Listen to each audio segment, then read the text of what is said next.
Let's go. Yeah. Squad about the dojo. Yeah.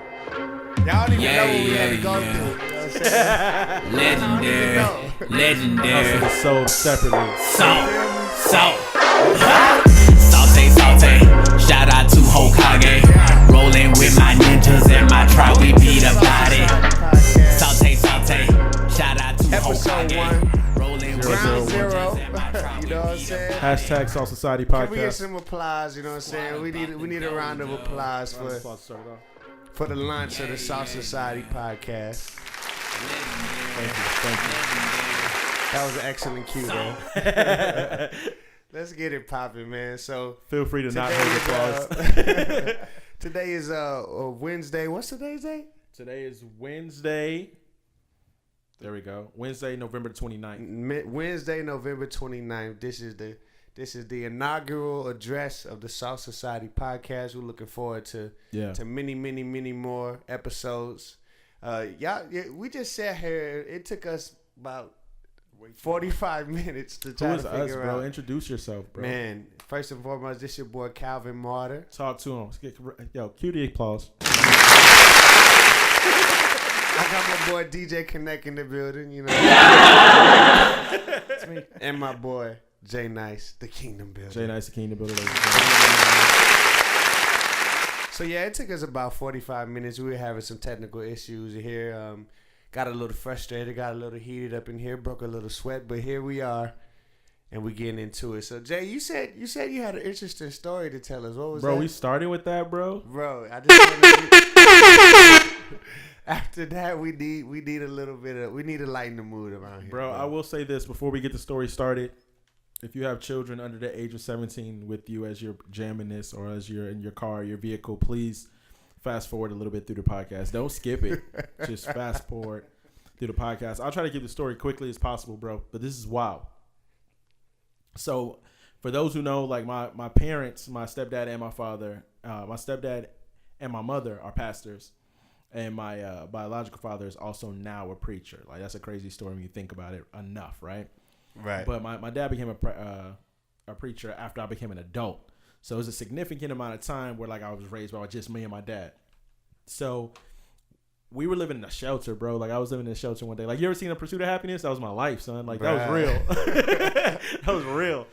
That's real, bro. We That's were like facts. sleeping in train stations and like living in and out of shelters and stuff like that. And so we were in a shelter that helped you set it up to where, like, when you in the summertime, they would send your kids away to camp for like 3 weeks. Yeah. So that you have time to like find a job, like get suits, and like they would give you like business acumen. Mm-hmm. So like I come home one day, bro, like from camp. I'm mad excited. Come home from summer camp as like 9 or 10 years old. And I find this Polaroid, bro. Like, and so those who are millennials, like Polaroids are like Snapchat pictures, but they were on the paper. real Right. Snapchat. They were son. on film, paper, or something like that, right? So anyway, bro, I find this Polaroid, bro, of my pops, my biological father. Let's get this clear. Not my stepdad, who pastors me now and he loves the Lord. Got to make that clear. Of my pops and 4 naked women.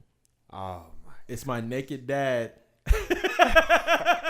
and 4 naked women, bro. That's traumatizing. Bro. Yes, bro. I'm 9 or 10 years old, bro. Like, and the So what were the thoughts going through your head? It just like, well, first of all, when you 9, bro, anatomy is something that's not taught to you. So you start to view wild things, and you start to like, you see a grown man and you 9, bro, you start to question your manhood. You know what I'm saying? Like, that was the first thing that disturbed me, bro. That was the first thing. Is there something wrong with me? What is wrong with me? Are you not entertained? And like 4 naked women, right? And so I was telling this story to like my homies at work, and like we always like joke and stuff like that. I've told my wife this story 100 times. I've never mentioned it to my dad that I saw this picture. So today the story comes up again with me and my homie I work with or whatever. And he was like, yo, have you ever asked your pops like who took the picture? Like, it was your dad and 4 naked women, but who took the picture, right? And so my dad just happened to call me because he's coming down for Christmas or whatever. And like now he's a preacher, so I feel uncomfortable even asking the question like, yo, what's up with this Polaroid I found of you and like 4 naked chicks? Like, you know what I'm saying? So I called my dad. Like, now, mind you, at this moment you see this picture, I immediately think my father's a womanizer. Like, I don't have any concept of what's going on, right? I just know my dad is light skinned. He wears a lot of jewelry and always got women around him. So like my concept of what manhood was that, you know what I'm saying? Like this is I'm 9 or 10, but I never asked him about the picture. I call my pops today, bro. He answers after like the 5th ring. My heart is racing.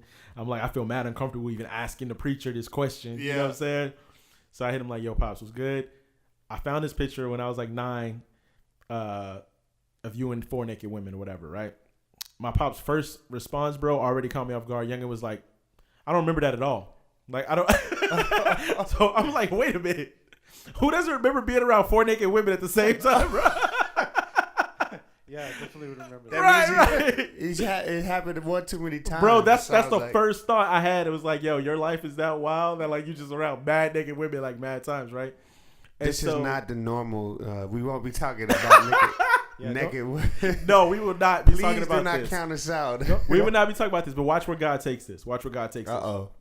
So this whole time I had this like issue growing up thinking that if you don't have multiple women, your manhood is lacking. All based off a Polaroid I saw when I was 9 or 10 years old, right? And so the deliverance issues that started at that moment, seeing that picture, was something that was a fallacy the enemy allowed me to see. So I asked my pops, I was like, yo, so who took this picture? You know what I'm saying? And this whole time, like even now, today, like I struggle with like certain insecurities, like, you know what I'm saying, of like not living up to the standard that I thought he was, you know what I'm saying? Like having a lot of mad women like wanting him and stuff like that.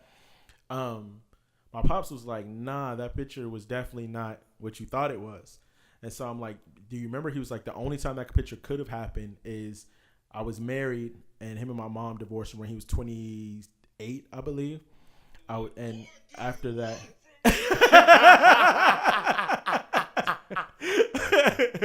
but he talked about my mom and him divorcing or whatever. And he said he went through a series of depression.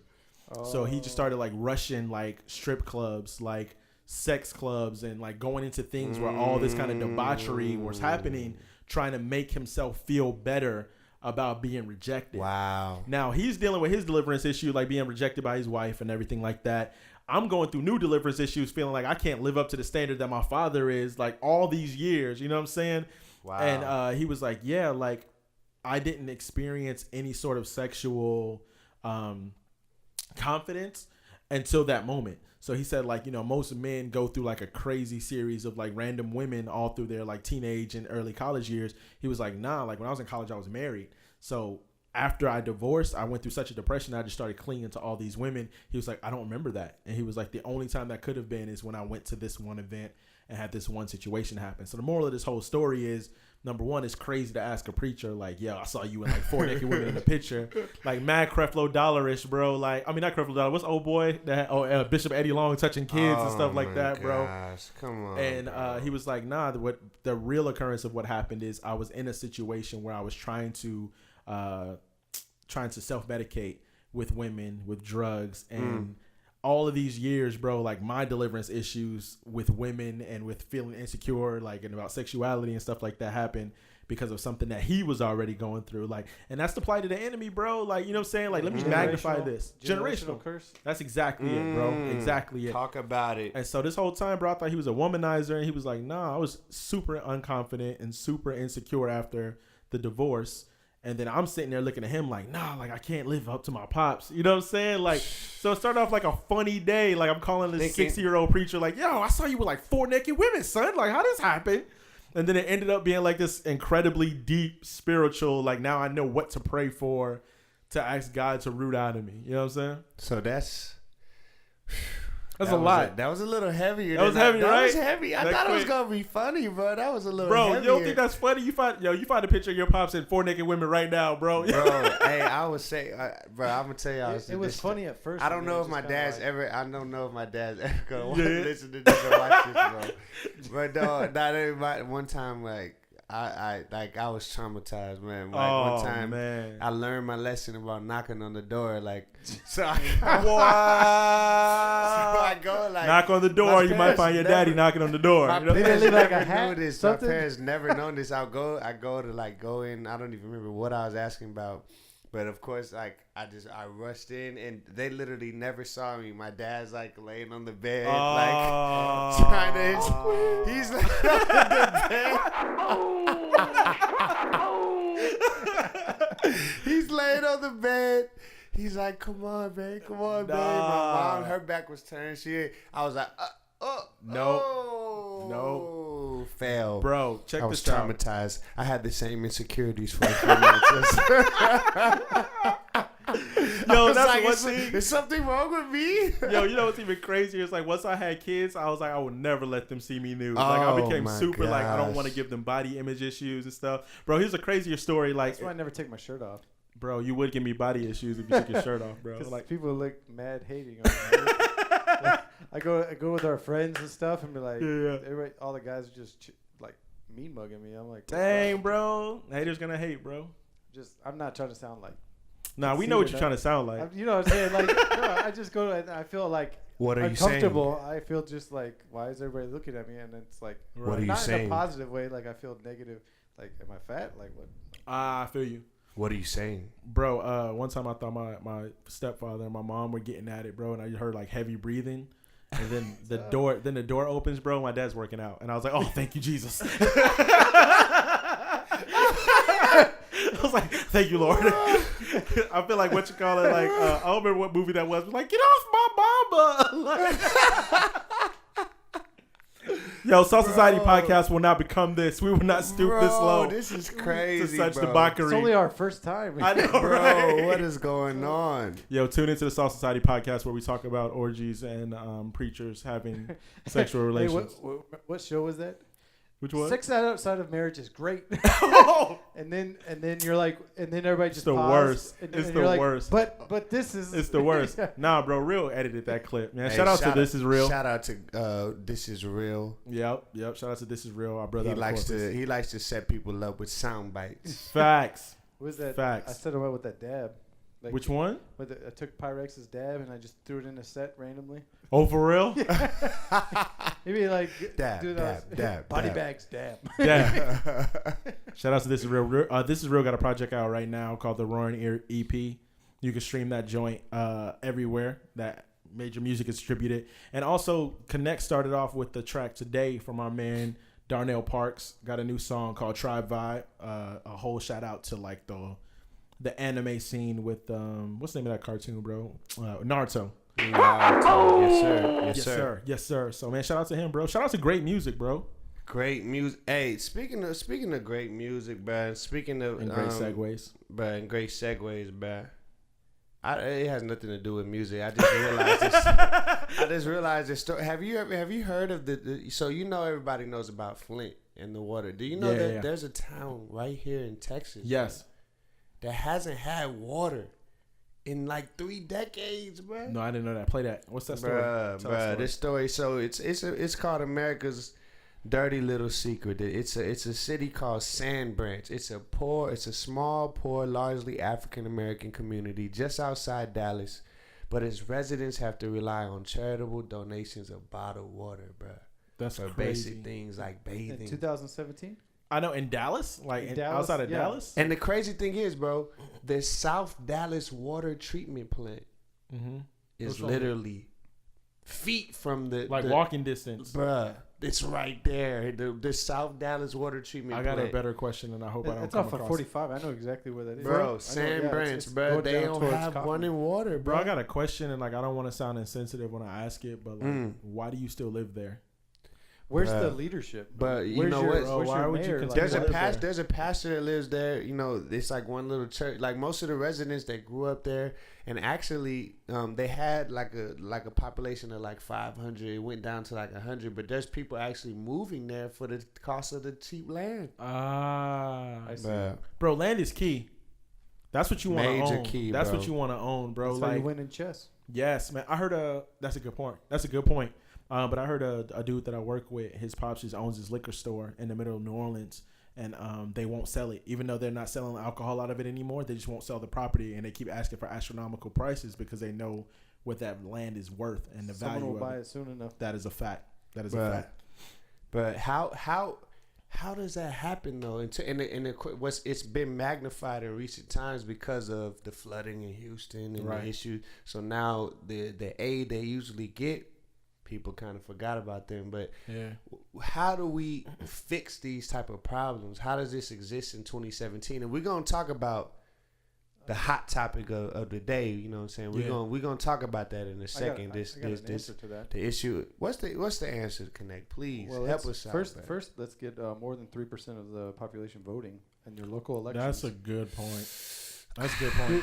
Your water districts are a voting district, just like your school districts. If you really don't like your schools, why don't you be a part of the school board? Right. Or at least the PTA, bro. Like, do something to be active. I mean, and did you vote this year? Yes, of course I voted. Did you hit that button, bro? That was like all Republican or all Democrat? I didn't vote, bro. Okay. Heck no, bro. I didn't vote, bro. I'm about to tell you about my wild voting status. I didn't vote, but you know what? Why you didn't vote? Here's the thing. I didn't vote because, to be honest, I felt it would have been. I would have been fake. I didn't want to vote for any of the candidates. There was no candidate that I could even morally feel you could right write your voting. In.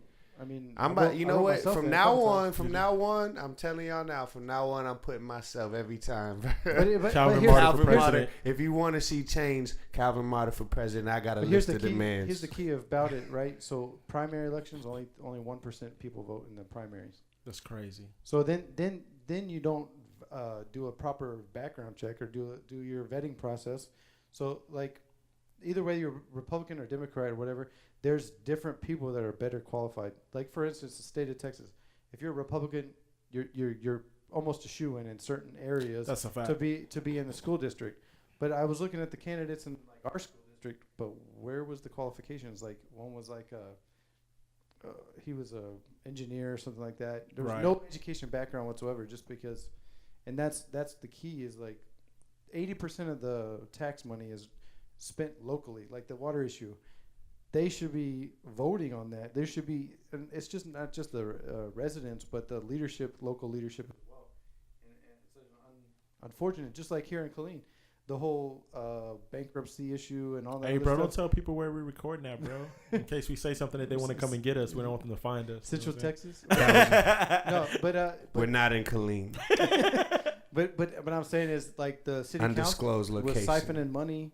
There's different things. People want to go straight to the president or straight to different other government agencies when the local government itself and most of it's pushed down to the local government. Right. So that's where you need to start. Period. I think that's like super imperative as a whole. Like we need to start looking at who runs our local communities, and not even in politics. Like even in church and state. Like we need both. You know what I'm saying? Like we need to have even in churches, we need to have a better way to orchestrate who becomes church leaders, who leads certain branches of ministry.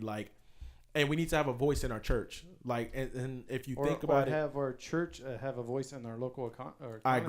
I agree. So, I mean, you look at people saying, oh, you don't mix business and ministry, but there's a lot of people that make ministry a business. So that's a fact. But you know what the danger is, though, that I found out? Like when we've seen it through history. Whenever you incorporate church and state, then people start to pollute the church more than the state because they want that power. So then the worship becomes tainted because people want, okay, I know if I can be this pastor and I'll be a pastor just so I can have power in this city. You know what I'm saying? Come on now. We saw that with the Holy War. We saw that with the beginning of the popes in the Roman Catholic Church.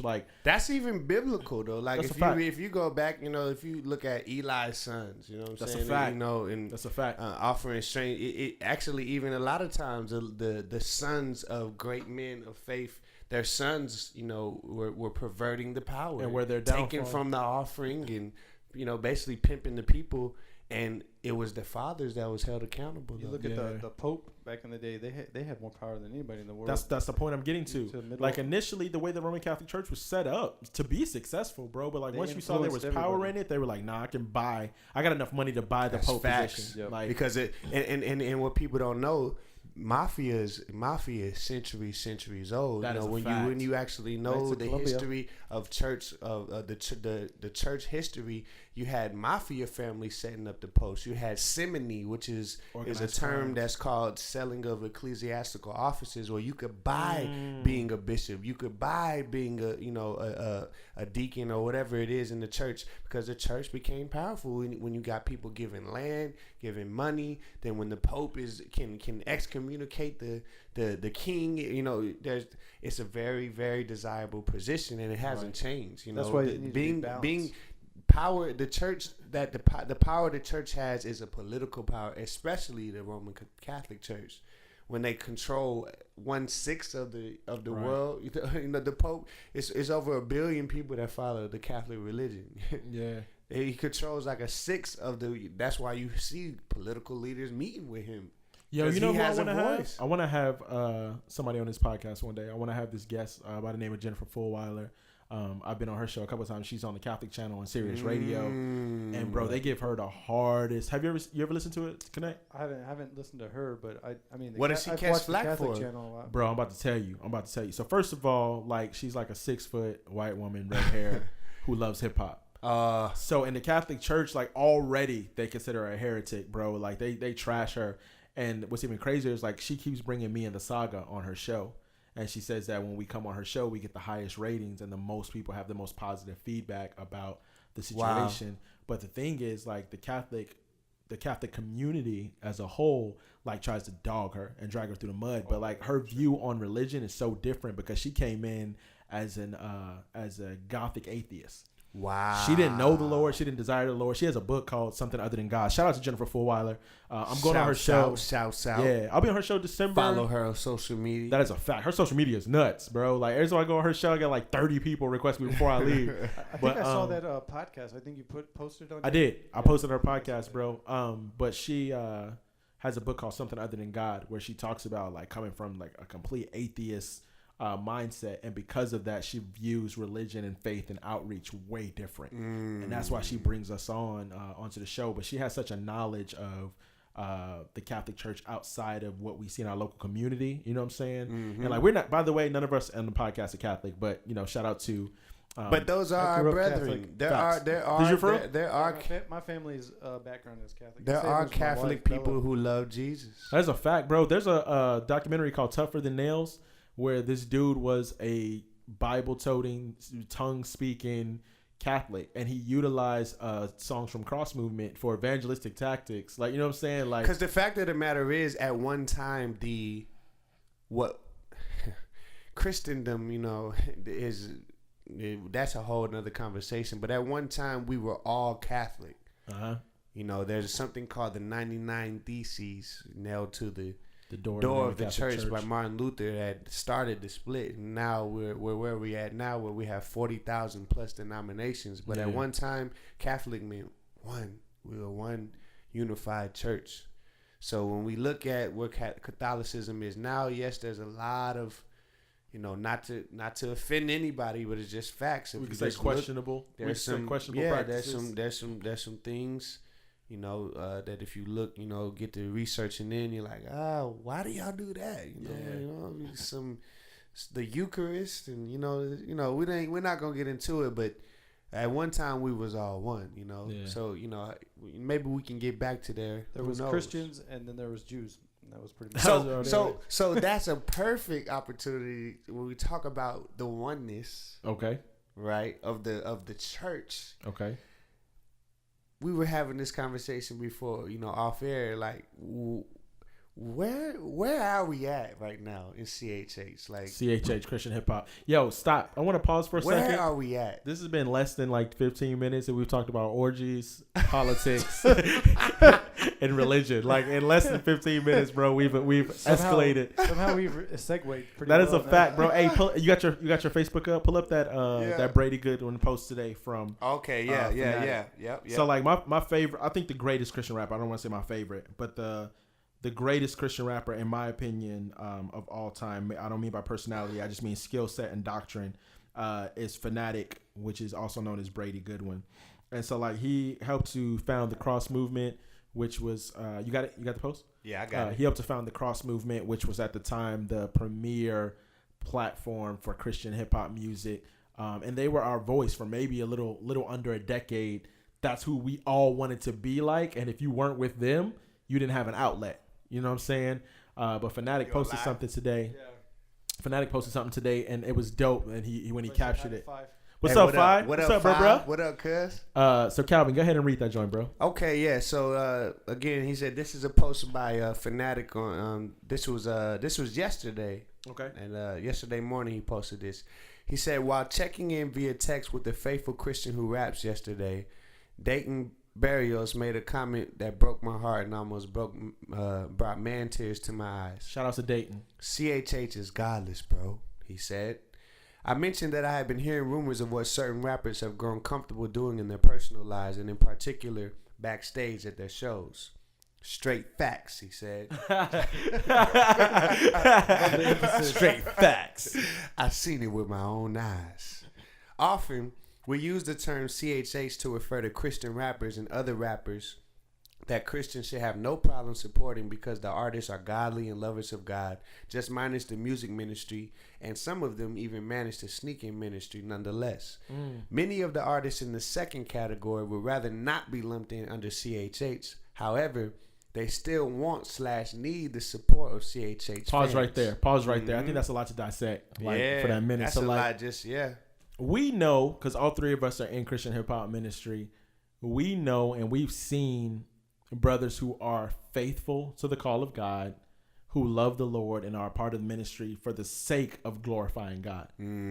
But we've also run into a lot of brothers who carry the banner of Christian hip hop because they may not have had success in the secular realm, but the church gave them a platform. Facts. And so this will be 13 years that I've been doing Christian hip hop, right? And I've seen both. And I've seen a lot of times, me and Connect were talking about this earlier. Well, I've seen a lot of times where like people that I've championed before meeting them, thinking like they are amazing, they have the accurate doctrine, and they love the Lord. And then you go and hang out with them, bro. Like I don't want to mention one person, bro, but like one person, I went out to eat a dinner with a Christian hip hop artist, major Christian hip hop artist, like Grammy nominated, everything. And I thought everything was cool, bro. And all of a sudden he started cussing out the kid of another Christian rapper, bro. He was like, man, F that little, and I'm sitting there like, whoa, like, I play your music for my youth. Like, you know what I'm saying? Like, and I'm blown away, bro. And like how many people, I was at another concert and some dude was do you think that we put people on too high of pedestals? Like, because I know we all got flaws. I feel like we have. Right. And I think the thing is that we all, like you mentioned, we all have flaws, but there's a difference between surrendering to the sin in your life and allowing it to be Lord and struggling with a sin, wrestling with the flesh. Wrestling. I'm not judging anyone or holding anybody accountable if they're going through something that they're trying to work towards the process of being delivered. Yeah. You know, but that's different from like, nah, I surrendered. Ain't nothing wrong with what I just said.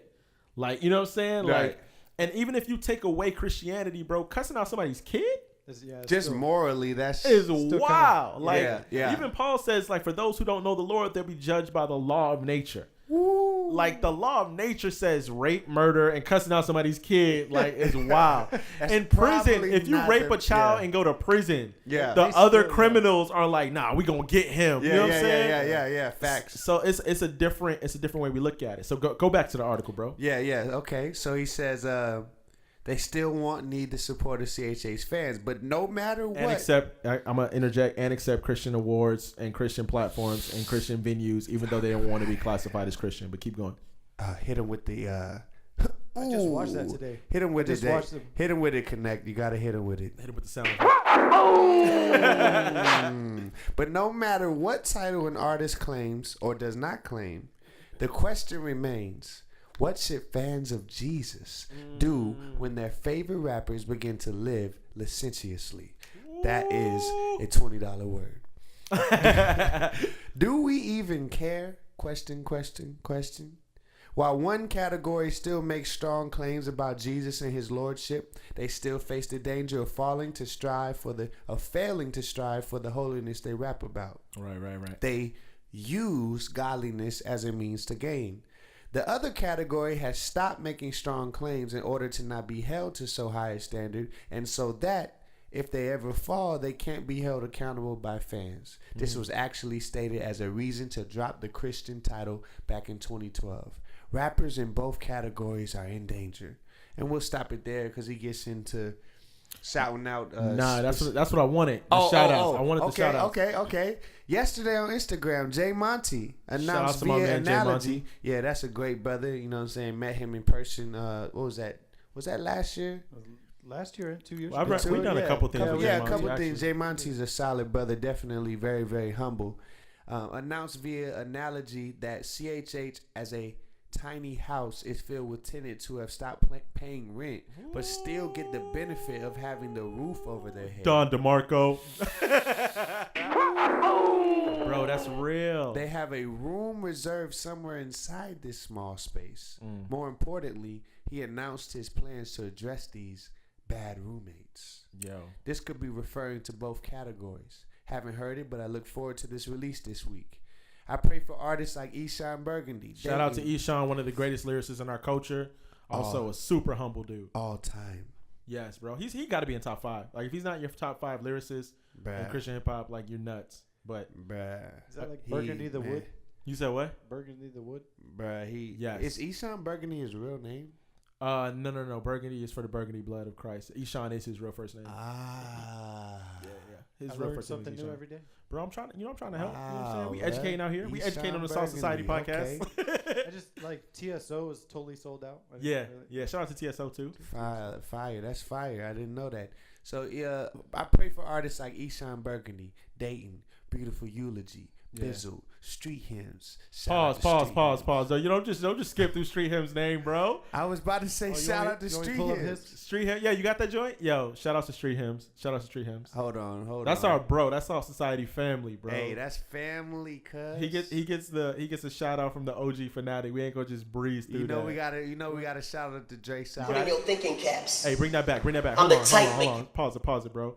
Street Hymns was on the 2018 Freshman of the Year for Battle Rap, according to Rap Grid. Round of applause for our brother Street Hymns. For boy Street Hymns that's a major. Yeah, brother. I want to play a clip from that was like his freestyle. That was the choppiest applause. Yo, it's mad loud too, bro. We got an awkward crowd in here. It's a live audience. But when I hear Street Hymns rap, bro, and I'm glad that Fanatic called him out because I feel like the skill set is similar, and I think for the most part we hit like what he said, and I want to go into that. But like the state of Christian hip hop as a whole, like, is scary and also hopeful, right? Because me and Jarrell had this conversation. It's like when we need to get Jarrell on here. We will, bro. We will. Definitely. But when we talk about who we listen to, right, like it's mostly the people we are serving with. Facts. And so like that's why the stuff like S.A.L.T Society podcast. Yeah. Somebody was young bro. From Kingdom Music was asking me, hey, who do you listen to? I'm like, generally, if it's not talk radio or classical, it's probably. Bro, I love bro. You listen to classical? Y'all are so weird, bro. Bro, Beautiful FM. You listen to country, bro. Bro, I do listen to country, and that throws me off. I got a theory. I got a theory to country though. I got a theory. But I was telling him, I'm like, I listen to. I love Calvin Martyr, music. Jay Nice. I'm the same way. Most of the Kingdom Music stuff I like. Certain artists though. Yo, he said most of the Kingdom Music stuff. Shout out to Kingdom Music, man. Shout out to Kingdom Music. No offense. It's hard to listen to everything. It wasn't a shot. No shot. Get over here. No shade. He got that one. Nah, I love he got to get Kingdom over Music. here. I know, I saw that earlier. But the point that I was trying to make is that we're blessed and we don't know it. In Central Texas, like we have a lot of ministers who are aiming to live with their preaching, but also making great art. Talented. I put the "What more do you want from me" in there too, bro. Yeah, I get it. Yeah, but that's I think exactly it's also is we want to do everything in excellence, and some of these people are just they didn't miss their calling. They need to hang it up. Facts, man. Listen. They just need. And we got. He looked at every camera in the room. Listen. Afion Crockett voice. Listen. This might help somebody right now. Okay. Major key. We talked about that with the Cloth same thing talk. with the sexism thing. We're like, some of the just are gimmicks and don't need to be rapping. Listen, some of you, you're supposed to be a promoter. Wait. The views and opinions expressed by Calvin Martin are not necessarily the views and opinions expressed by Soul Society Podcast. Some of you rappers who are rapping, you're supposed to be a promoter. Or a manager. Or an event coordinator. You're supposed to be building the platform for the real rappers. That is a fact. Some of you need to quit. God did not call you to the nations. Wow. Don DeMarco. This is a fact, man. And what you don't understand is there's many members in the body, and God has set us all in the body as He sees fit. But if everybody wants to be a right arm, the chosen are few. If everybody wants to be an eye, a nose, a mouth, but we ain't got no legs, we gonna be paraplegic. Like, just because you like rap don't mean you should be a rapper. Doesn't mean you should be a rapper. And what you do is you crowd the space that everybody else is supposed to occupy, and you water down and devalue the culture. The more of something that there is, we can go to business. We go talk business later, right? What they say, a bunch of broke dudes trying to make money off of broke dudes. That's what. And we still on topic. We still talking about the state of CHH. Oh, we still talking about it. We are, because this is a major problem. I can't tell you how many, it grinds my bones. You don't know how hard it is to go to an event and you got to rap last to it. Oh, bruh. And you got to endure through. Bro. And you got to endure through a couple hours of some trash. Like, my wife, bro, checked me the night before last on that fact. She was like, because I was telling her, I was like, babe, this is what we're aiming for. This music ministry is what we've been doing. Like, and she was like, yeah, but you're called to rap, but that don't mean I want to sit through 2.5 hours of people who are not called to do that. Not called to do my wife does the same thing. And I was like, why don't you come to the events more often? She's like, man, bro, my wife, man, I'm in the same boat. Well, I don't like it. Yeah. Because like, it's not quality. Yeah. And then also, it's not quality. And so you know what? This, if our wives say this, and then it makes sense that these ministries are saying and thinking the same thing. But you know what? And I'm gonna say this on the podcast. Come on now. And I'm shooting shots at my brothers because this is family. Bang bang. This is family. FBC, bro, they make the greatest music that I've heard. Facts. And Christian hip hop. I tell them this all the time. They make the best music out of all, and I feel like they make far better music. That's a fact. And Soul Society. Dre South won't agree, but who cares? No, Dre though. Dre makes great music. He makes great music. Exhibition Room, y'all need to go check that out. Dre South. No, he ain't put it on. He just put it up, but he doesn't have it for sale yet. You have to go to his Bandcamp for it. Dre South. Exhibition Room, phenomenal album. I had to make a Bandcamp account just to download it. Yeah, I was like, it's fire. But the thing I was trying to say is that that's a fact, right? But the thing I'm saying, bro, is like when you have quality acts like FBC, if you are called to rap, you also got to remember to be consistent. And and I love my brothers. Don't get me wrong. We talked about that too. We want more. That's a fact. Like when you are called to do this, like you're responsible for feeding the body. Bro. Consistency is key. Bro. We sat down and talked about that. We go like hard for like 2 months and then we dip. Right. And we go hard and then we dip. And then we expect everything to just keep going up. But you gotta we gotta stay consistent. Because the whack ones are consistent, bro.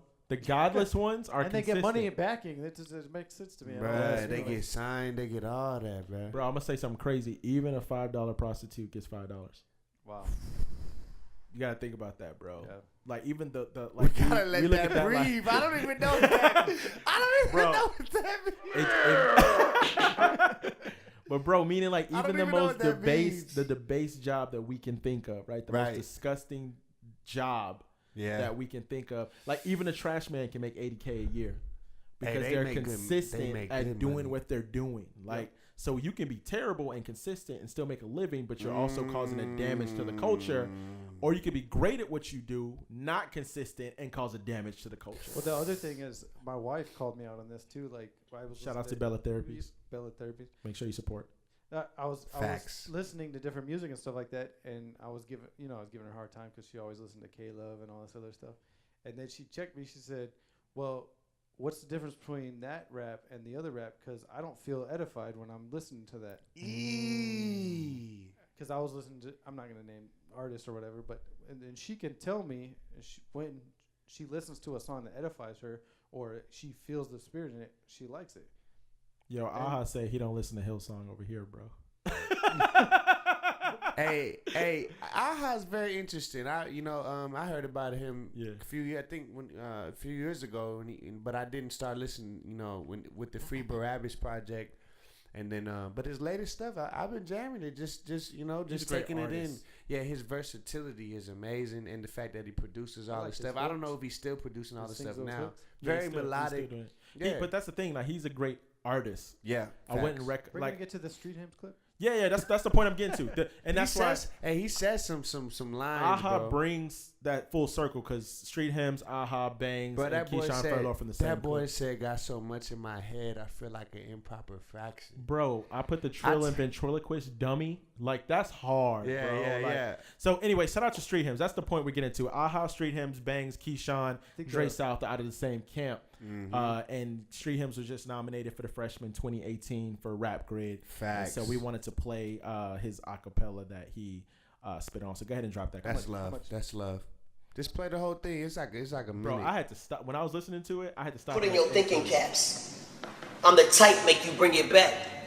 I'm the type to think in caps using big words. When it comes to bars, if you surely use your temple, you can see why I ain't get the buzzing. See, they ain't getting nothing.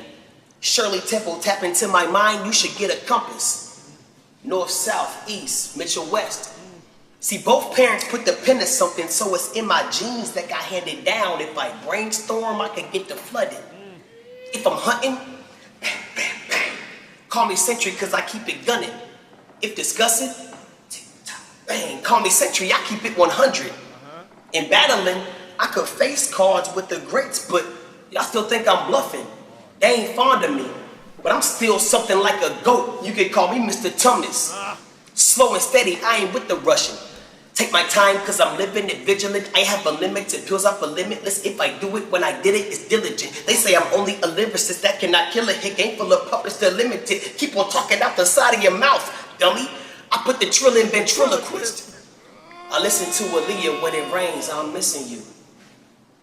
R.I.P. to Robert Davis, I'm missing Screw. Like my brain. See, I'm insane. In the studio is the institute. I put in crazy work and wear a straight jacket like a business suit. Nerd bars making business moves. Rap grid for the interviews. From the south, so I'm lyrical, but from the church, so I'm spiritual. They don't care, well. Man. I could take them through the steps of my mind, but I know they probably stared well. See, I don't get high. And I know that doesn't fare well. Stop it, bro. But they spit lines that are parallel. Stop, bro. It's too much, Y'all bro. gotta go. I know y'all didn't catch every line there. You know what I'm saying? Just go check it out. He said, I listen to Aaliyah when it rains. I'm missing you. R.I.P. Robert Davis. I'm missing Screw like my mind. Oh, like, my gosh. That was hard, yo. Shout out to Street Hymns, man. He's Soul Society family. He does an amazing outreach work with battle rap, and he makes good music, bro. And he's in every camp, bro. Him and Dre S.A.L.T just did a joint with Fred Hammond, bro. Apply pressure. That joint is crazy. crazy. And they just did a joint. Yeah, they did a song and shot the video with Fred Hammond recently, and I watched Fred Hammond as he talked about on his Facebook Live, and he said the key to longevity is surrounding yourself around youth. He said because they're going to give people an opportunity. You watched the whole thing too? Yeah, I didn't. I watched a good. Like, I watched the whole 30 minutes. Yeah, he was like, give people opportunity. Yeah, bro. And that's what I'm saying. Hey, I ain't gonna name no names. Oh boy, I John want DeMarco. To. I want to. But all you artists, I'm looking at the camera on this one. Tell them. All you artists out there, that you already got your labels, you already signed. Stop biting off the artists that's up and coming and stealing our stuff. That is a fact. And make just because you got a bigger following, that's not godly, bro. Yo, you know who called that out too? That's not godly, bro. DJ I Rock Jesus called it out. DJ I Rock Jesus. Y'all stealing people's flows. Y'all stealing people's songs. Y'all stealing people's whole album concepts. That is a fact. Singles, the beats, Bro, Calvin has somebody who stole his whole artwork for his album. We're not gonna. I'm not gonna say a name, because those are our brothers. Those are our brothers. Those are our brothers. But it's happening. It's happening to me. It's happening to Jay Nice. Somebody stole a song down to the beat.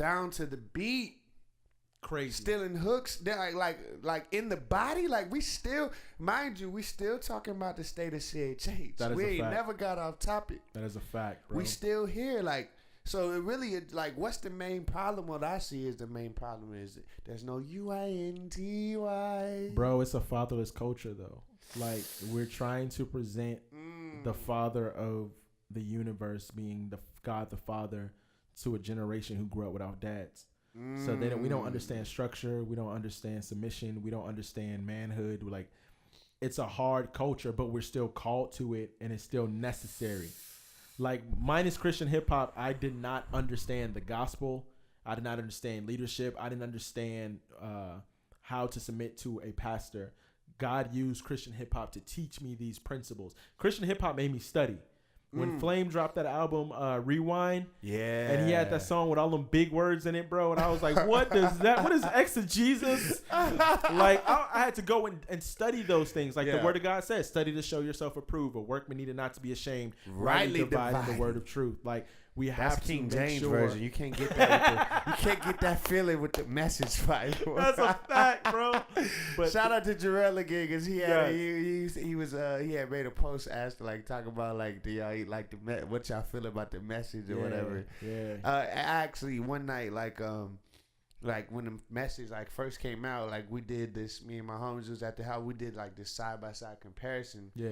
And it was just like, bro, like they low key disrespectful. Like, hold on, hold on. We gotta pull up Ecclesiastes. Yeah, like, I'll pull up this, and you pull up. You want me to pull up the King James? Bro, look at All right, we gotta pull this up. This is hilarious, bro. Like, oh my goodness. Biblical theology right here, bro. So, Ecclesiastes, what is it? I believe it's chapter 3. Bro, I just got a new phone. I can't find my Bible app now. Ecclesiastes 3 and 7. I want to say. There's a lot of them that. They straight up changed the meaning. They changed the whole. What is it? It's all the Illuminati. Illuminati is real, but God is too. Do look up. Just look. Google a quick. 2 is better than 1, because they get a good return for their labor. You can read it. You can read it ESV or King James. Bro, I put up. But yeah, man. Unity. While he's pulling that up, and that's funny that this scripture talks about unity. We're talking about unity. All right, I got it. What is it? What is it? Ecclesiastes what? You want me to read it's Ecclesiastes 4. Chapter 4. 9 through 12. Okay, there we go. I'm going to pull up the King James Version. All right. And I got the message. The message. Yes, sir. This journey is wild.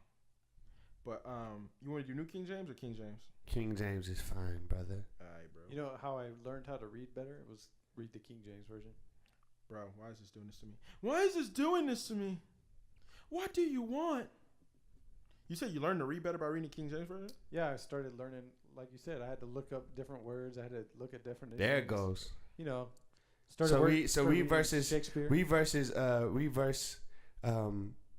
verse 9 and 10. All right, King James Version. 2 are better than 1, because they have a good reward for their labor. For if they fall, the one will lift up his fellow.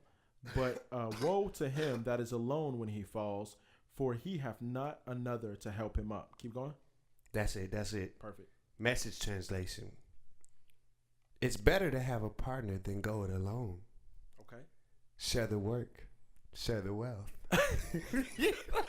What? This dramatic reading is great, bro. This dramatic reading is awesome, bro. Hold on. It's better to. The articulation is great. It's better to have. I feel a like I'm in partner an audio. Go it alone. Share the work. Share the wealth. Why do I feel like you're trying to seduce me when you're reading this, bro? Hey, girl, it's better to have a partner, girl. And if what? Solomon's.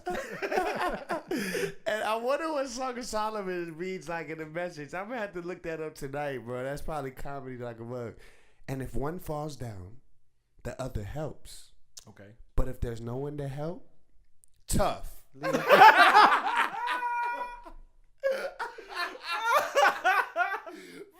message is out of line, bro. Tough. Oh, Hey, next week we're gonna read the Lord's Prayer. In the Yo, Message whose translation. message is this, bro? Hilarious, bro. Is that one of Whose those study messages is Bibles too? No, it's not a study Bible. It's like this dude a private- basically. That fool so said this if dude- one falls, tough. Tough, bro. Oh my God. He ain't got nobody to Say, help him. girl, the Bible says it's better to partner up, girl, because if you fall, you know what I'm saying, tough. Tough, bro. Was that Tough. was it Friday when What he's happened? like, when he got knocked out? He's over and stealing Oh, his yeah, wallet. yeah. That's the hood version. That's a when fact. someone gets knocked out, Yes, bro. steal their Tough, wallet. bro. Tough. Tough. That's funny. Tough, bro. So, bro, we talked about orgies, the Recap. church, Recap. politics, Yeah. the state of CHH. And instead of CHH, that's going to be an ongoing conversation. that's that's our passion, though. So yeah, we always gonna we're talk gonna about always talk that. about I want to have a that. top 5 conversation, bro. One day. We could, you know what? I want to Let's bring in write Dre that down, South bro. because he's like he's never That makes any dude sense. has like the weirdest top 5 ever. Bro, that's why you want to bring him in. Like, you gotta like show him an audience that thinks he's ridiculous for him to believe that Dre he's crazy. South. Hey, shout out. Hey, trust me, we love Dre South. Dre That's my South, bro. Dre South is so intelligent. Like, Yes, he can argue the dumbest thing. Hey, matter of fact, check out bro, South did you see Society that clip? Cipher. Did you see that clip where they were arguing like about if something's in water, is it wet? Wait, who is this? There was this clip online. It was like on Instagram or something. Oh, I thought you meant Dre was arguing that. No. These guys were That's like what arguing. Austin's for. What? Like he's totally from Austin. Like the way Yes, his mindset he's is, born and raised Austin. like, everything. Check Shout out out the to South ATX. Society, the South Society Cipher where Dre South starts the first verse. Man, he has one of the coldest verses Fire. I ever seen. That fool said, "I told her I was the only one, and your mom will let you take to prom. I've been killing Cypher since my high school had a bomb.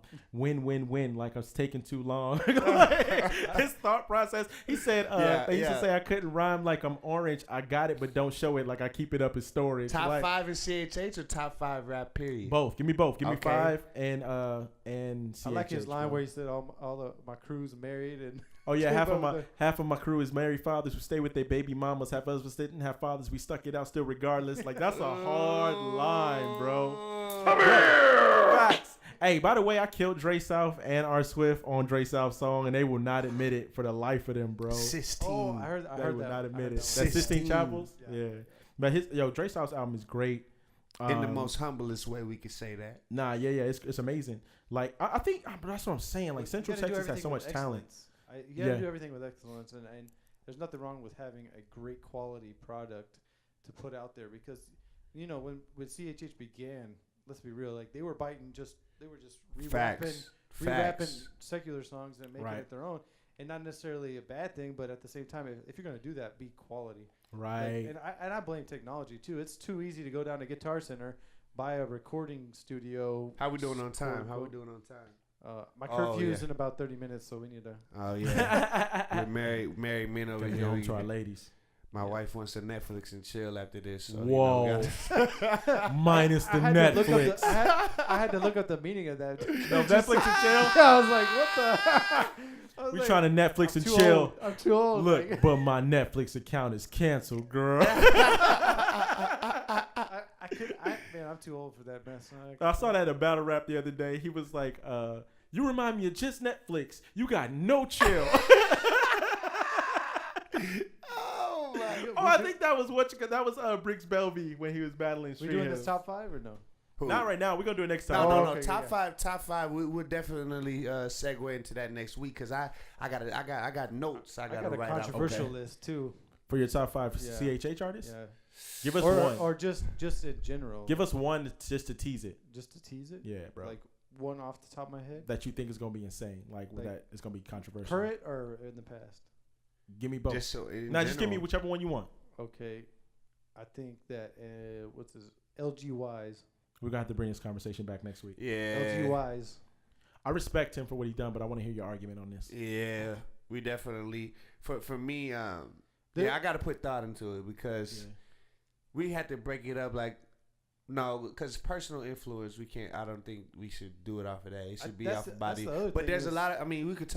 I mean, because it's like how far back. I think a lot of people aren't even learned, if you will, about the history of CHH. That's a fact. The first Christian hip hop album came out in '85. Right? Bro. Do you know about T-Bone? That's what got me into Christian hip hop. Do you know about Tunnel I haven't Rats? even been in it. I haven't even been in the game that long, and that's the first thing I did was go research everything. Right. But not everybody does that. That's me. Like a lot of people don't know. When I tell people I only started rapping after high school, they're like, "What? Yeah.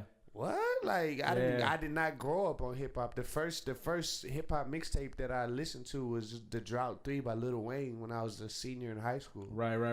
You know what I'm saying? That's a crazy thought. I grew up listening to straight gospel, but when I did get into it, I became a student. So yeah, it's like, do you know Tunnel Rats, T-Bone, Gospel Gangsters, That's a fact. Grits, even Red Grits? Cloud. You know what I'm saying? Red Cloud, bro. People don't even know. I grew up on that Red People Cloud. don't know that.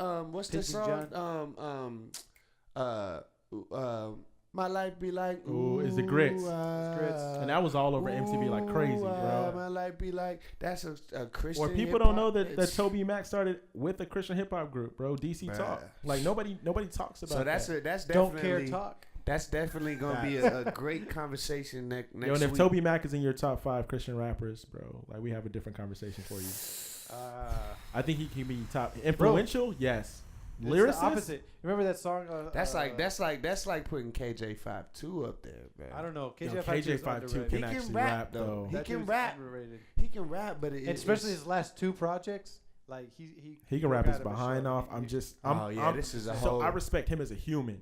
Like, you know what I'm saying, and what he's done. But we'll get into that. We'll get into that later. A whole conversation. But you know, we kept it light.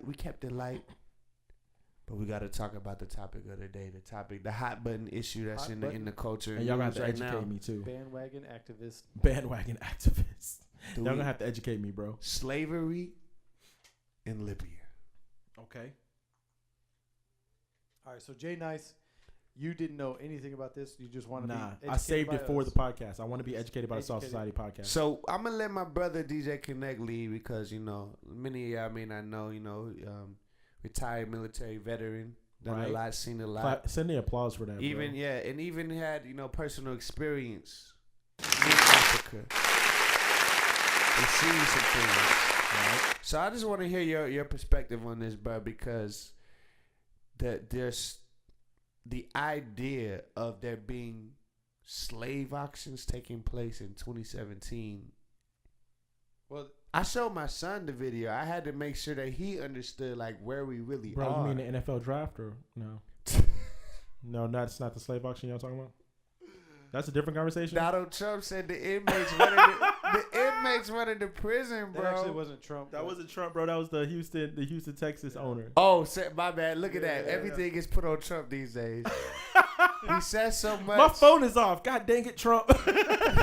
He said he must have killed that Obamacare. We don't get those phones no more. Yo, that's funny. That's so funny, bro. Look at all this traffic. Trump won't get these roads fixed.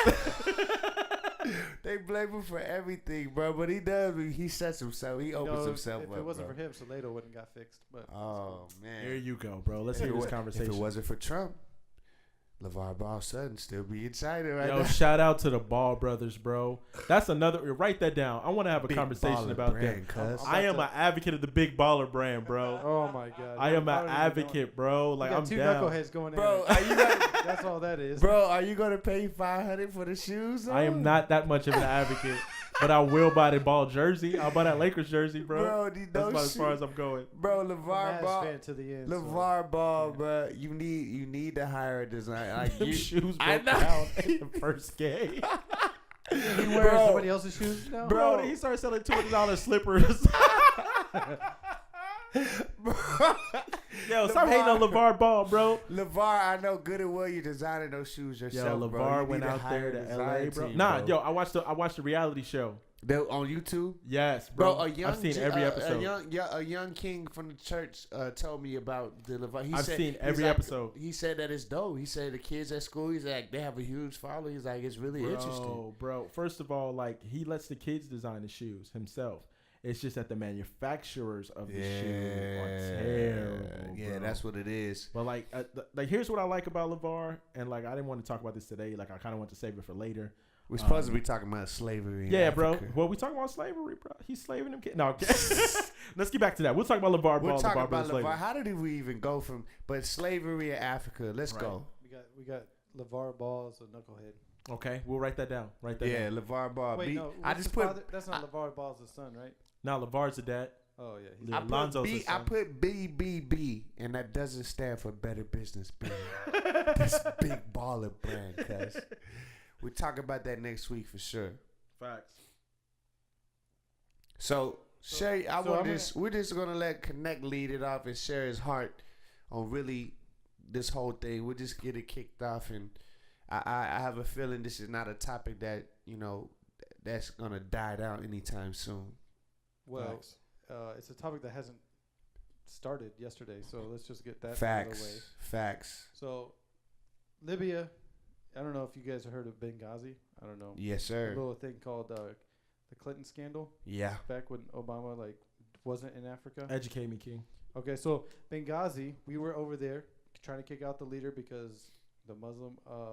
And just for anybody that may not know, where is Benghazi? It's in Libya. It's in Libya. Libya's Benghazi. See now the dots start to connect. Benghazi is the capital city of Libya, and Libya. And because most people, when you say Libya, it does not register in their head where Libya is. Yeah. Right. They think Libya is like the North Africa part of where the Mediterranean Sea separates Africa and Europe. We're talking about the motherland. All right, keep it going. It is actually Italy is the closest European nation to Libya. Okay. It's directly across from the Mediterranean Sea, and all the Italian Coast Guard, Navy, whatever, is sending people back to Africa, and it's not just Libyans. So everybody's like, oh, in slavery and Libyans. The majority of the slaves are from different countries in Africa. But Libya is where you can buy them at. Libya is the hub where everybody's coming in. Right. Because ISIS and different Muslim extremist groups, I'm just going to say it like it is, right. terrorist groups have their civil war starting in 2014, the most recent civil war, because they've been at war for decades, is started because the Islam extremists took over the government. Yeah. Okay. So they took over the government. So what are they doing? All the people that are all in shock and all slaveries, guess who they are? The majority of them are Christians or anybody that denounces the Muslim religion. Okay. So they're either beheading them, slavery, or they're basically infidel. Okay. So people equate infidel with Western Israel. Right. It's not. It's anybody that's not a Muslim, period. That's what the infidel is. Right. Okay. So the Muslim countries that are backing the Libyan government right now are Iran, Syria, Egypt. Okay. People don't want to talk about the Egypt part because they're still technically friends. And then you've got Iraq is pushing people out of the extremists out of the country of Iraq. They're actually doing a good job of taking and starting to build their own foundation. Iraq is, and which is causing a lot of them to push towards Syria down to Egypt. If you go back to what Egypt, Syria, and Iraq had in common, they had the same flag and the same lettering. Right. They had the three countries were together, and they're all flooding into the North Africa and the Horn of Africa, what have you. And so that big migration to Europe is all coming from North Africa, and they're all getting. There's no place for everybody to go, basically. And I see both sides. There needs to be a place, and there needs to be something that needs to happen about all these refugees. But at the same time, what are they doing? The extreme Muslim groups are hiding people inside those refugees and causing even more trouble in like France, Germany, Poland. There's a mass. So this is real though. This slave trade. This is something that's real. This hasn't started. This just not. They just might have just did a CNN video and put it up, but this has been going on for years. The same news network that's crying for people to come into Libya are the same people that said we shouldn't be in Benghazi. Okay. See what I'm saying? So what they were trying to cover up, and we as an American soldiers, America, period. Okay. And we shouldn't be bombing people. So really, why were we even? So we are implicit in this, because from what now tell me if I'm wrong on this. Part of the issue is America dethroned the last president and the last leader of Benghazi. Right. By empowering the Syrian rebel army, right?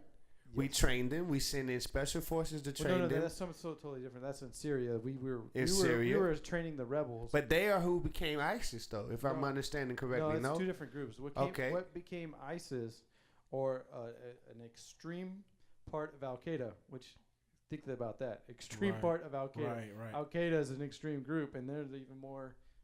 Their whole thing is the State of Islam needs to come back.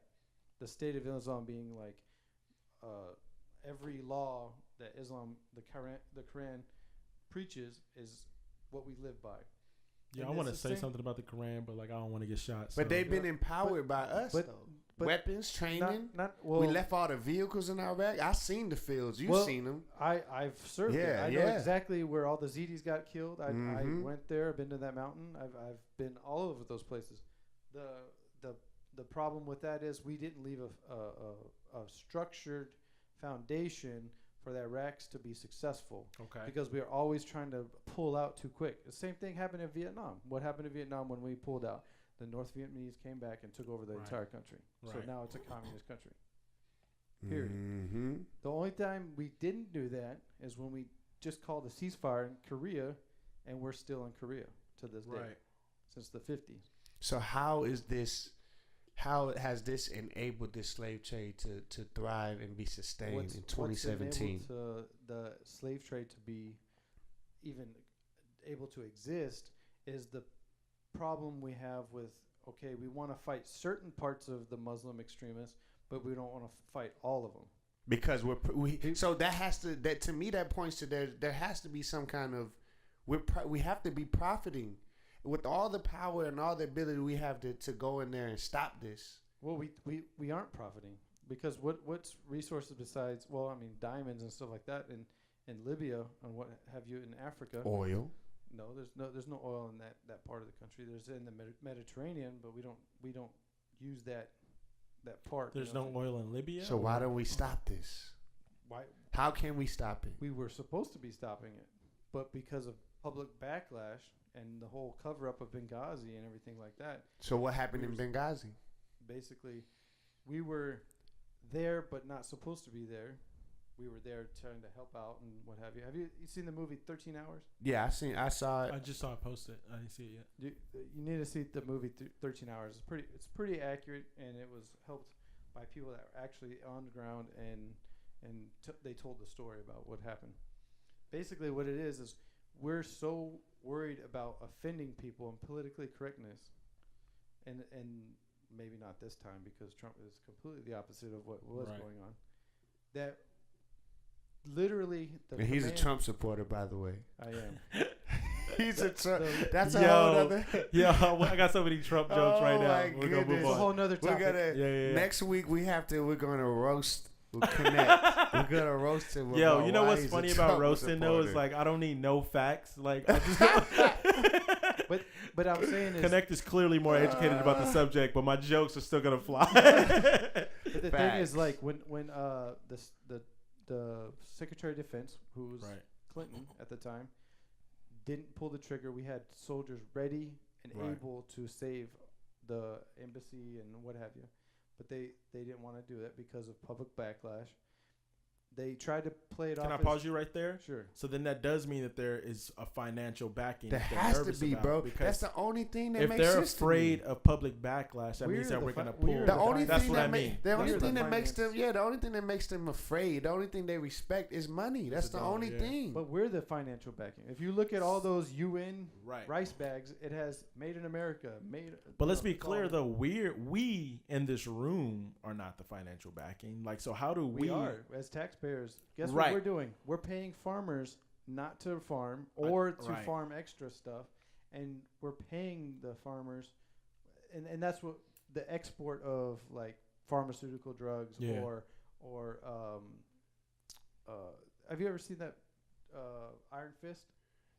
It's very similar. Where they were jacking up the prices of the pills, even though they can give them away. The governments are cheaper paying for this vaccination for whatever it is. Right. Not charging the civilians or whoever's affected by it. But at the same time, why are we overpricing governments? But that's our taxes. That's why we're we didn't go crazy. I mean, you laid out a good framework. So we see, you know, we have the Syrian rebel army. You know, they turn into they in no ISIS, way have become no, ISIS. Yeah, it is ISIS. Yeah, they've become ISIS. That's what I'm saying. There's two different rebels that you're right, talking but about. they There's kind of are the same type of evil, if you will. Just is what not I'm the same saying. faction. Not the same faction. They're all wanting the same thing. They're but like gangbangers. They want different. Yeah, right. They are. It's like having different factions of the Crips or the Bloods. Right, They're all Bloods, but you Bloods. I'm Pyru. I'm this. You know. That's Right. what I'm saying. Yeah. And the Syrian rebel army. That's why I said we are implicit in this because they probably, who knows, they might have united. The Syrian rebel army was trained by us. We special forces. We armed them. Everything. Then, like you said, we left a power vacuum and all these vehicles, all this oil. They make $2 million a day off the oil, so it's gonna be hard to. This may be the them. greatest podcast in Christian hip hop history. And then we have the slave trade. So it's like we are implicit. Then the fact that we aren't going in there like any other time. Whether it's Castro, whether it was Saddam, whatever leader that we want to get up out of there, we go get them up out of there. Why is this able to just exist? I think, and this is with my limited. And what can we do? We're still there though. What can it's we not that do? we're not there. Right. We still there. What can we do right now? Actionably, not just locally all the way. Like what can be done? What I'm saying is, you can do. Is it helpful? Is it even helpful to put up the hashtags, to put up and I posted on my Instagram, you know, stop slavery, you know, but I feel I did that, but I feel like, dang, that feels. But that helps because it heightens awareness. If I was slaved up, if I was locked up, y'all see the video, I couple wouldn't want things y'all to that be like, pray for Calvin. I would want y'all to come get me, dog.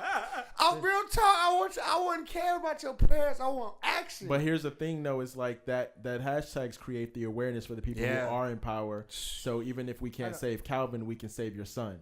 You know what I'm saying? Please save I want to save you too. I think part we of got a little bit more time with Cam. realistic, actual, like if you want to take action, is something similar to what Bizzle did in the water wells. Right. Shout out to Bizzle. Shout out to Bizzle. And it's not just him. There's a lot of good foundations that do. So water money wells. is always going to be the answer. It's not always. That's what it money. says in the Bible, though. The Bible says money answers all things. But I think that personally, it's Jay-Z just like on in the Puerto Rico, 444 like album. you're giving them money funds, but then all the people that are supposed to properly distribute that money aren't doing it. They're taking it, put it in their pocket. Yeah, I ain't giving money to Red Cross. I seen that recently. I'm not giving money Houston. to In Real Houston talk. with the JJ Watt and the Real Trey talk. the Truth. Trey is like asking JJ, "Where's his money going?" Where's it going? Like, and JJ's not giving a response for who he's donating the money to when they're supposed to be helping for flood relief. Facts. So Trey the Truth literally had to stop his music career to do groundwork to help out with the financial gain. Like he was saying that people in Houston right now, even at this today, are still living in tents after the flood. Yeah. When Houston's one of the richest cities in Texas. Like those concepts don't make sense. And so like even with the Libyan slave trade, so what you're saying. Well, also is the like, local government in there, also like between the mayors and the different like sheriffs and different things and that happen. Same thing, like you said, it's one of the richest cities, yet it can't rebound out of and structure and foundation of the streets and stuff like that because the money is not being spent properly. being allocated accurately. Okay. Man. And same with Africa. Like say we give whatever aid or whatever to Africa, or whatever. Throwing cash to the problem makes us feel better, but is it really getting to the person that needs it? Right. So $400. We all have $400. We could go buy a Libyan slave, but at what you could also do. We can go buy all the slaves, bro. Bruh, if I could, I would. Nah, but it would create more of a problem because then they would just get more slaves. But then, not only that, but then what do we do when we free them and bring them here? Where do we go? Fish, though, you know, there's a program where you can give a $20 loan to that person, and then they go do a farm. Right. They go learn how to do. I like it. The basket weaving, whatever, lack of a better term, but and then as they repay you with whatever small interest, you can loan that money out. Right. And socialism. But that's not socialism. That's like capitalism serfdom. at its finest. That's like serfdom back in the day. I'm just being funny. But I'm loaning you money to like a business loan. Imagine $20. Hey, this is a great segue. This is a great segue because we're gonna end because I know we're running out of time. Our curfews are running short, and Jay got to get out of here. But that's a great segue, and we're gonna come. We're not done. Yo, write that down too. I wanna. We're not done talking about this slavery. We need to. Yo, Cal, write this down. I want the argument of socialism versus communism, and what we think is more beneficial to the structure of America in the future. Yo, this is a great podcast. This might be the greatest podcast in Christian hip hop history, ladies and gentlemen. And you might have tuned in and thought you were like just getting some top 5 or whatever.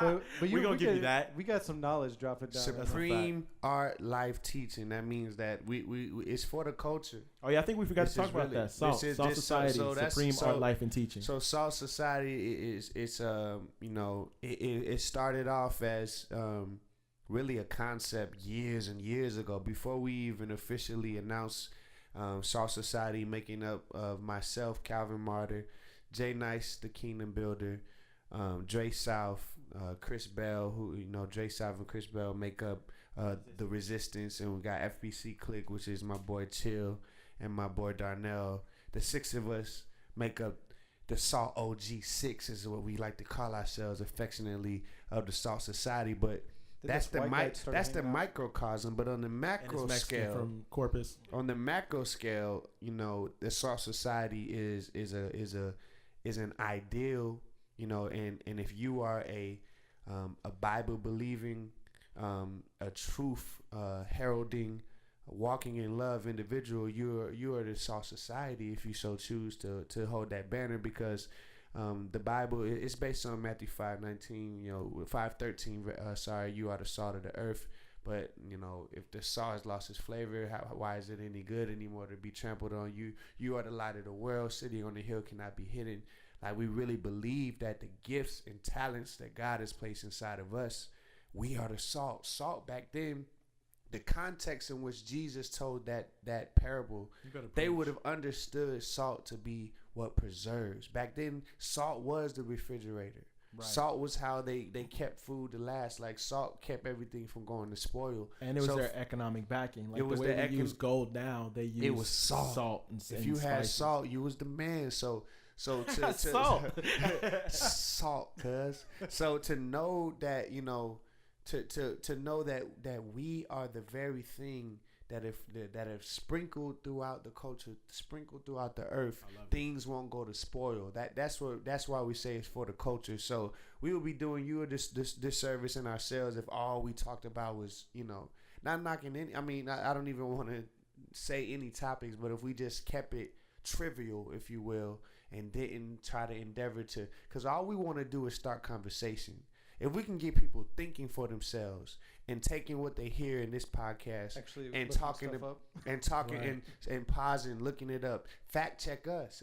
Maybe we're off on something. Enlighten us, inform us. So that but we're all trying to be more informed and more enlightened individuals, and find out how can we come together and be salt in the earth and really affect real change. But it first starts with having the conversation. That communication is key in everything, in relationships, in community, in government.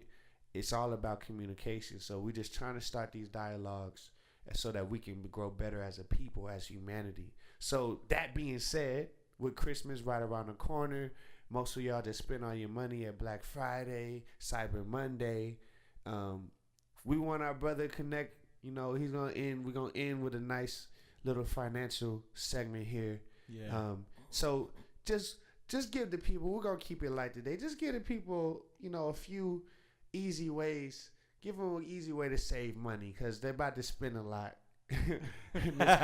They already got everything. They got the presents on layaway already. So help them figure out, after this Christmas season, going into the new year, how can they save a little money and build a little credit? I got so much stuff in my mind right now. Okay, so the first thing I would say is, if you can't pay for it right now, don't buy it. Mm-hmm. No credit, cuz. Like, straight up. Cut up the credit cards. But I'm not against credit cards. It's just a use of credit cards.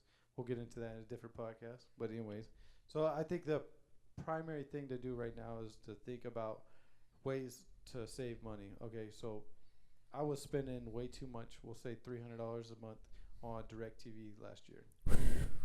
$300 a month because they keep adding HD, all that stuff. Yeah, and so what I did was I got rid of it. people like, what the heck?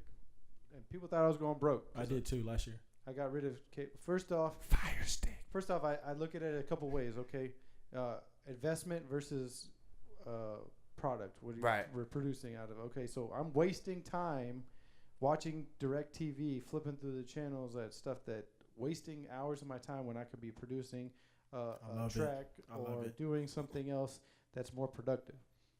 Not only is it a financial wisdom type thing, it's in life in general, because if you're investing time in something, that's where your heart is, or your money, or so forth. Facts. So, and then on top of that, HDTV, regular HDTV, like we live right here, I get Austin and Waco channels. So what I did was, there's an app that literally I rigged up an antenna on my roof, installed it. There's an app that says, okay, best reception, you aim the antenna this way.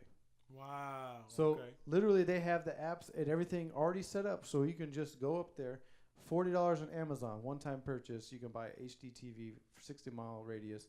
I literally get Waco and Austin channels for free. Don't have to pay a dime each month.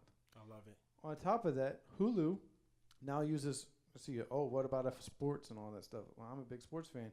I was kind of getting, good thing I like all the local teams, so that's not a big deal. But I wanted to see other stuff. So what I did was, but Hulu, he's a Cowboys fan. I researched. Hulu got a contract with NFL and got a contract with live streaming. So you can pay for a fraction of the cost. I think it's like $40 a month I spent instead of $300 a month over there. And I did the math. I save literally over $1,500 a year. What can you do with $1,500? Invest in the J Nice, the Kingdom Builder. You know what I'm saying? Like, but literally like $1,500 in a year's time span, and people are crying about being broke. That's a fact. $1,500, I can literally go buy a vehicle. Like that's just what I was about to say. That's at least a down payment for. That's wisdom right there, ladies and gentlemen. So the moral to the story is, don't get cable. You might cut the cable. No, the truth of the matter is, you may be eating your increase. That is a fact. That is a fact. See, many of you, it's not the fact that you don't make enough. It's that the more that you make, the more you take on. That's a fact. Our eyes get big, and we think just because we make more, we got to spend more, especially in the black community. Yeah. Yep. Especially, and I won't just say the black community, especially in communities. Yo, Connect say, yep. Racist. See? We got him. Yo, real, get that sound bite. Nah, we just pressing. But for real though, not just necessarily. I say black because I'm black. If you haven't noticed, you real, because D-Ray Davis said that. In the black community, in low income community, because when people are so used to not having, when they get, it's just like my mom used to, boy, that money burning a hole in your pocket. Right. As soon as you get it, now we want to do this and we want to get that, and we're going in and we buy it. And don't get me wrong, I have J's, but all the J's I got. So one pair somebody gave to me, and the other pair I haven't bought a pair of J's since, like 2000. But it's nothing wrong with it. Pause on that, bro. If it's in your budget, it's okay to buy things. But we have a mindset where we're trying to look and be like celebrities, and not understanding that many times they're being given these shoes. That is a fact. They're being given the clothes. They're giving them a Rolex so that they can be a walking billboard to make you. The more money I make, the more I get for free. Bro, I saw the more you get for free, bro. I saw a post the more they'll give you. By Henry, who used to own Rep the King, but now he does, what's the clothing company that he does now? Unapologetic. He put a post up that said a share in Nike stock is $59, but a pair of Nike shoes are $250. Which investment are you making? Speaking of stock, if you want to make a great way if you want to get into buying stock. I started doing it this past summer. It's an app called Stash Invest. I heard about that. Stash Invest. We're it's so easy. He said he'd come on because he's a stock mogul. He does little day trading. Stash Invest is so easy. Now day trading is a whole nother monster. That an easy, very safe. Yo, that's too much, Cal. Wrap this up. Save that. Write that down. Stash Invest. We'll break that down to be continued. Write that down now. But but we want to end it out. Jay Nice, if you could end it out, bless the people, and we're gonna take it out. DJ Connect's gonna cue up a song. We're gonna take it out for y'all, and we'll be back next week. You can follow me on social media at Calvin Loves God, Facebook, Twitter, Instagram. At JNiceTKB for J Nice King the Better. At JNiceTKB.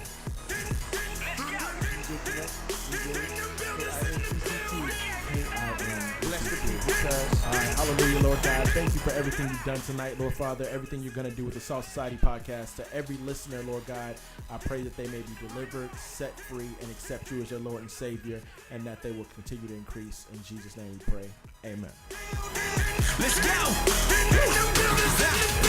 They say real, you don't belong here with them snapbacks and tattoos. Ain't you seen the hype cover? That boy real, mad real. Well, I heard the whispers, heard the rage. Still standing here in the money shine.